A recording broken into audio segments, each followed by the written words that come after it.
যাচ্ছে আর কি। এই মিলন থেকে সেন্টেন পেটে কিছু লিয়েছিস? হ্যাঁ ওই ইয়েতে রয়েছে ব্যাগে রয়েছে। যেহেতু আমি এটাই পরিবেকার ফালতু অন্য পারো কি কেন আমি এটা কোন সেন্ট মারলে মিটে যাবে? এই বাগমুন্ডি কোনটা দিয়ে যাবো? এটা রাখলেও তো সেই গন্ধ করে আমার ব্যাগে। সেইটা অন্যটা পরে নাও, সেটাই পরে থাকবে এবার। ব্যাগে তো জামা রয়েছে, সেটা তো করতে হবে।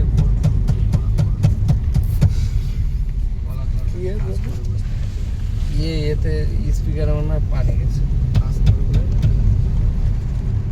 এখান দিয়ে পানি বের করে দিচ্ছে। আচ্ছা